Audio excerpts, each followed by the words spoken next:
Wish TV is focused on family and the community and is committed to sharing the stories of those who are making a difference every day. From the All Indiana Podcast Network and Wish TV, this is Behind the Eight Podcast with Wish TV's George Mallet.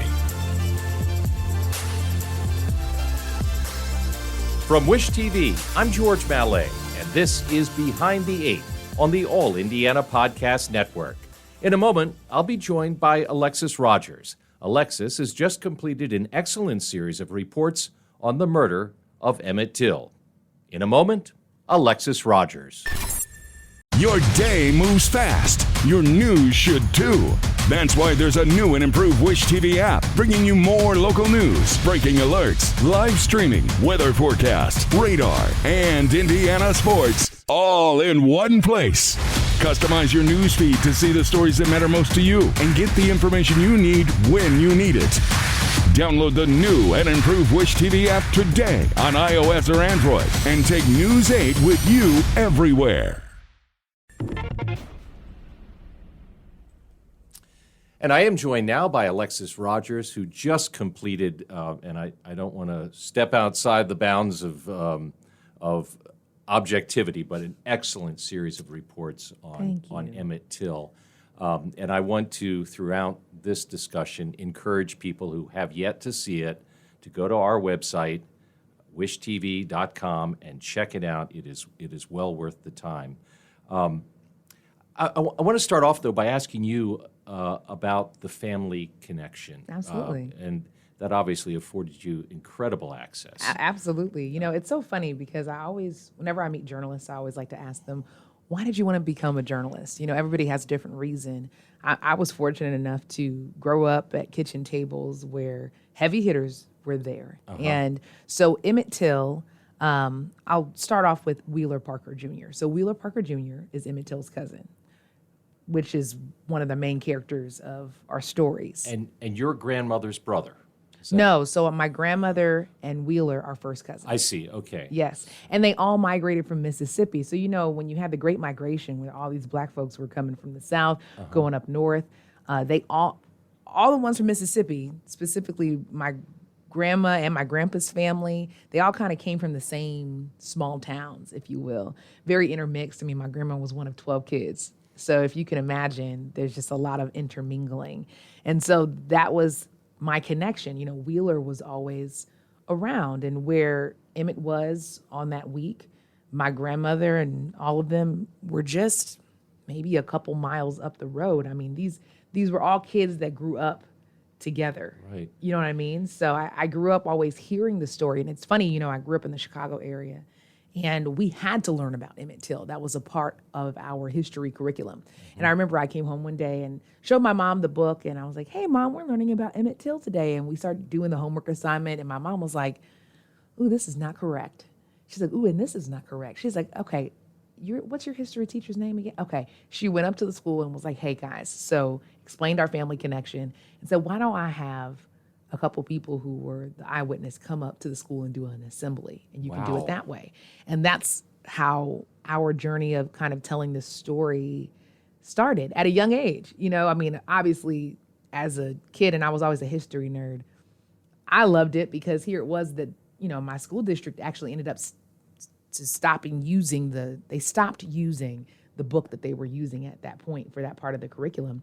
And I continued to bring them places. When I went to University of Missouri, I brought Wheeler Parker Jr., my grandma's cousin, as well as our other cousin, Simeon Wright, who, you know, for those of you who are familiar with the story, Uncle Mose Wright, is Simeon's father. Mm-hmm. So you have to remember, we're talking about a time where a lot of folks had kids that spanned across the ages. So you might have a 20-year-old and you might have an 8-year-old. So that's why it's hard for people to continue looking at the family web, because Simeon is Wheeler's uncle. Uh-huh. But Wheeler is 7 or 8 years older than Simeon. You know what I mean? Yes. So, and they became great friends. So everyone, you know, moved from Mississippi, so Money, Mississippi. Greenwood was the big town that was all their small towns surrounded. And they moved up to the Chicago area, specifically Summit, Illinois, Argo, Illinois, to work for the plant there. So one of the things that struck me immediately was how incredible Wheeler Parker's memory is and his ability to share detail. He didn't have any doubt that what was described in court is not what happened in the store. What is it like to talk to a guy who has such a vivid picture of history? You know, it's interesting because I think I had to grow up a little bit to understand the gravity and the magnitude of what I had such easy access to, right? Because in my mind, it's just, that's Cousin Wheeler. Yeah. That's Cousin Simmy. You know, Wheeler's a pastor. Simmy was a barber. Wheeler was a barber. And so a lot of times we would either be in church and you know, our type of church is all day, honey. We would be there all day, okay? And storytelling and, you know, and having those conversations were normal. And it was interesting having him and Simmy around throughout my entire life because they never forgot. I mean, it was so vivid, you know? Yeah. And really their accounts of it was the only way that any of the adults that were involved understood what happened. You know, I mean, you have Wheeler who went into the store first. Then you have Emmitt who came into the store. Then you have Wheeler who left the store but was like, we probably shouldn't leave Emmitt in there alone because he's just not used to being in the South. But he was okay because Simmy went in. Right. So, I mean, you have these two guys who vividly remember this what was supposed to be a very ordinary day after cotton picking for hours, going to the store. And so, you know, I asked Wheeler that. I'm like, you know, you're a seasoned chicken, as we like to call him. And he's like, you know, but there's some things in life you just don't forget. And they've been very, they have been very involved in the federal investigation of this. They have been very involved in all of the trials that have happened, all of the inquiries that have happened, the books that have been written, the plays that have been written. I mean, this has become an American story. This is an American civil rights story. One of the things that Wheeler Parker remembers in particular was the palpable fear after whatever, the whistle. And he and Simeon knew that social norms for the South in that era had been broken, and they were scared. I mean, they knew. Yeah. They knew. I mean, you're talking about one of the things that we weren't able to include in the story, but, you know, you have great conversations when you're interviewing people like Wheeler, right? And I remember talking to Wheeler, and anybody who can look at my family tree knows that we have a lot of different skin shades and tones. I mean, that's a very distinct feature of my family. And he was talking about how they had to even be careful of what they did on a day-to-day. He remembered when he used to live in Mississippi, his mom is very fair-skinned. It's a family trait. And they would look at him and then they would look at his mom and be like, well, who slept with somebody that they weren't supposed to? I mean, they could just be walking down the street. And if there was even a question, if this family or if there was some type of dealings going on that wasn't on the norm of what white folks in the South at that point, especially in Mississippi, felt like life should be like, it was going to be a problem. I mean, you didn't have to provoke anybody. If anybody even had a question, that was dangerous. It was dangerous for people to question. And so when he told me that, he was like, Alexis, that's how I grew up understanding the South. I grew up not walking on the same side of the street as, you know, white people. And it was a way of life. It was how we were taught to survive. You know, and it's so interesting. We think about kids, right? Like, you know, I know you're a proud dad of a little guy, and you think about saving their innocence. And I think the thing you have to understand about the Deep South at this time, there was only so far that you can preserve anybody's innocence because it wasn't structured like that. One of the things that you don't hear in Wheeler's voice, but you suspect it has to be there, is anger. He describes things in great detail. Absent anger, is it there underneath? Or? You know, I've asked him before. I've asked Simeon before he passed a few years ago. And they both have told me in so many words. One, you know, we're all very adamant believers. I mean, our faith is very important to us all, especially to them. I mean, Wheeler's an entire pastor. Matter of fact, the church, fun side note for you, the church that we did the interview in, Argo Temple, is actually the church that got planted in Emmett's grandmother's basement. Oh. And so it grew to be Argo Temple, and Mamie, Emmett's mother, would speak there often. I mean, you know, again, you're talking about a family that grew up within blocks of each other. I mean, that was their safe space. And so I think that it's hard to preach love and forgiveness and redemption and you not do it. And I think that he says it perfectly, that you don't have to hold hate in your heart. Vengeance is mine, said the Lord. That's what he says. And I really, truly believe that he means that. There's nothing that any of us in this world can do to bring true justice to this 14-year-old, curious, funny boy that life was cut short. He just hopes that one day that Carolyn Bryant Donham will tell the truth. And I think that that's an easy ask, and depending on who you ask, they'd be like, well, I mean, of course there's anger there. And it's like, well, but at what point do you stop being angry and you start wondering what we all can do to be better? And I think that Mamie Till got there. She got there long before anybody else. I think that's why if you look at, there's a series out there specifically about her perspective. I mean, my gosh, you talk about a woman who was a force to be reckoned with. You know, you can't just sit and be mad. You got to be strategic, and you have to want change. And one of the things that she did, and it might have been the most important thing, was to have an open casket. And I think it was Parker, Wheeler Parker, who said a picture's worth 1,000 words, and that was a picture. Oh my gosh. I mean, you're talking about a time where Black people's news wasn't exactly America's news. That's why you had amazing publications like Jet Magazine. And that was where the picture was published. Why you had the Chicago Defender. Why here in Indianapolis, you had the Indianapolis Recorder. That circuit was for a very specific community, because if they didn't have it, the news wouldn't be spread, right? And so if you can imagine, no one wants to ever bury their child. I mean, no one. You know, I lost my mother at a very young age. I didn't want to bury my mother, but at least I was burying my mother and she wasn't burying me. You think about being at a funeral home and you think about viewing the body before anybody else can see it and seeing how horrible your child looks. Oh, God.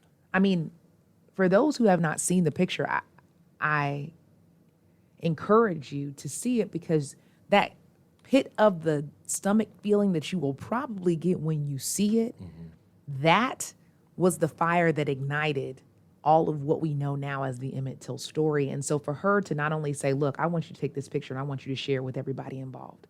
I mean, people begged her, white, Black, in between, please, people cannot see this. Like, this is just, it's too much for the human eye. But because she did that, and then on top of that said, okay, and for the hundreds of thousands of people that would like to come and see it in person, you're welcome to.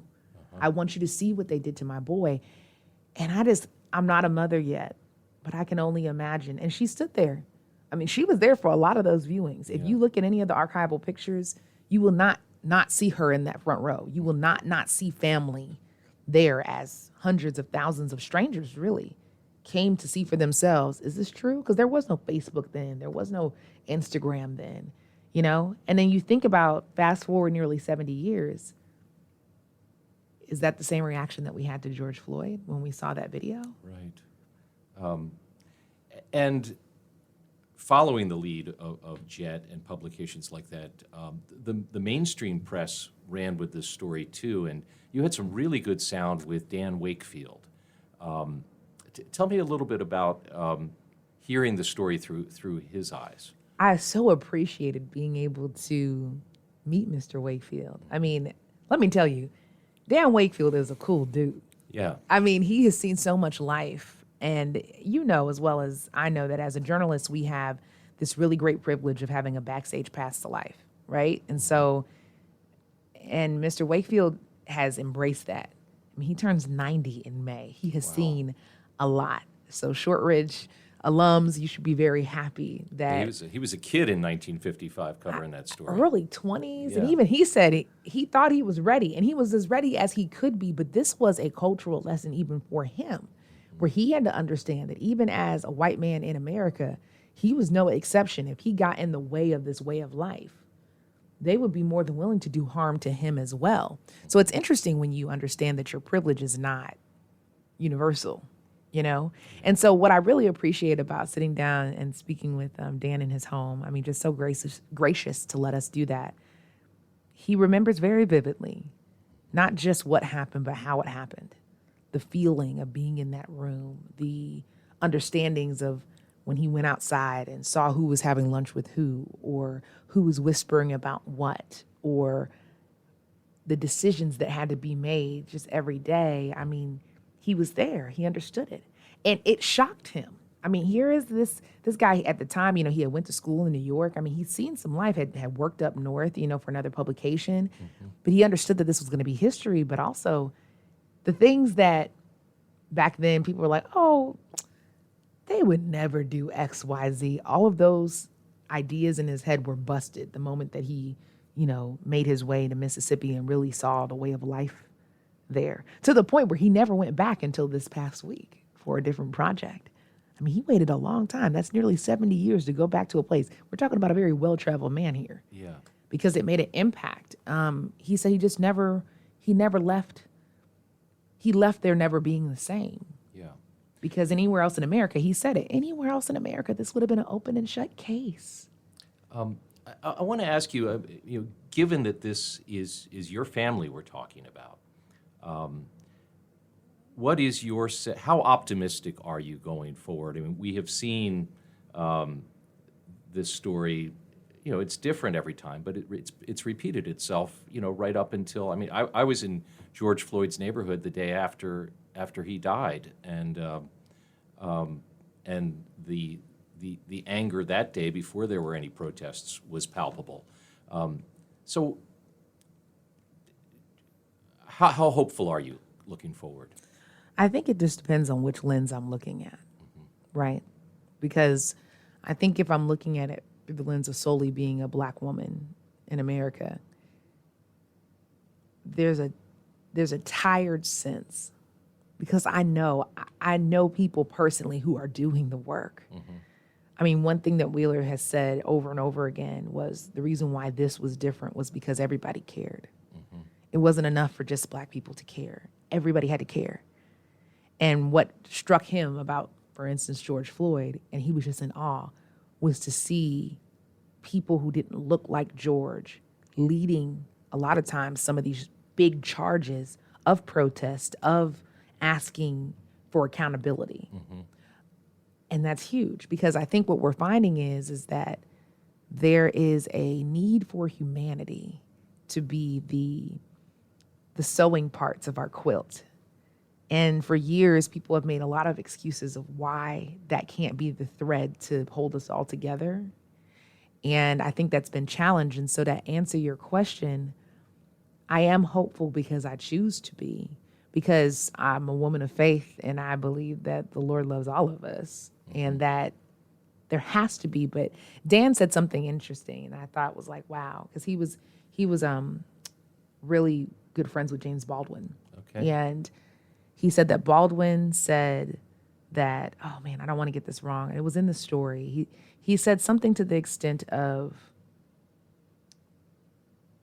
we have to help ourselves from our own backwardness in order to really become a nation and not just a country. And I agree. And he was like, it starts with understanding. But you have to have the want to understand. Because I truly believe that everybody has the ability to understand, but you have to have the want. And some people don't want to understand, and that's obviously infuriating, right? We've seen it in election cycles, we see it now. Right. I mean, there's like a whole entire war going on right now as you and I speak. And some of the same issues of humanity that we're talking about here are prevalent even there too. It's just crazy how it's like a rat race. It's like a hamster wheel, right? Yeah, and if we don't embrace history, then, as they always say, we're doomed to repeat it. So, absolutely, because I received a lot of very, very kind messages about this series. But I am very aware, and I also received plenty of messages of people who were very upset that we did this series. And I'm always willing to listen because I feel like somewhere in anger, somewhere in discontentment, you can find the truth somewhere up in there. Yeah. And some people feel like, oh, why do you keep bringing up the past? Of course, here you go with your agenda, bringing up the past. And my answer is always, how do you learn where you're going to go if you don't understand the truth of the past? Because, see, you might have known that this happened, but one lady emailed me, and I so appreciated her email. She said, Alexis, I had always learned about Emmett Till as a footnote in conversation. I always learned that, oh man, so sad. It was this 14-year-old boy. He was killed by racist people, and we should be sad about it. But it's so much deeper than that. Right. People don't understand that lynching is not just hanging somebody by a tree. I mean, we could probably do a whole series on what lynching is and what modern day lynching is. And maybe if we had a little bit more understanding about that, we wouldn't have as much mess as we have today, Well, I said it before, it was excellent reporting.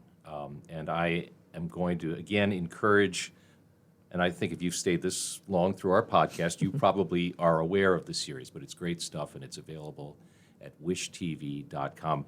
Is there anything else you would like, as we close, people to know about this story and your reporting of it? I think we all have to dig a little deeper and take the time to talk to people who were there. Don't take for granted the access that we probably have in our own kitchen tables. I mean, really, we have some amazing access to some amazing people that will help us understand the world in the way that we should. And so I would just implore people, let this be the thing that sparked your curiosity, and really look and see, what history are you sitting on that could help us all become better people and citizens? She is Alexis Rogers. She's one of the best. Incidentally, the Children's Museum here in Indianapolis has an Emmett Till exhibit coming up. In fact, Wheeler Parker, Emmett's cousin, will be in town. He's helping to curate that exhibit. From Wish TV, I'm George Mallet. Be sure to like, follow, and subscribe to Behind the Eight and discover even more at allindianapodcast.com. From the All Indiana Podcast Network. This is Behind the Eight Podcast with Wish TV's George Mallet. Be sure to like, follow, and subscribe to this podcast wherever you get your podcasts. And connect for even more on Facebook and at wishtv.com.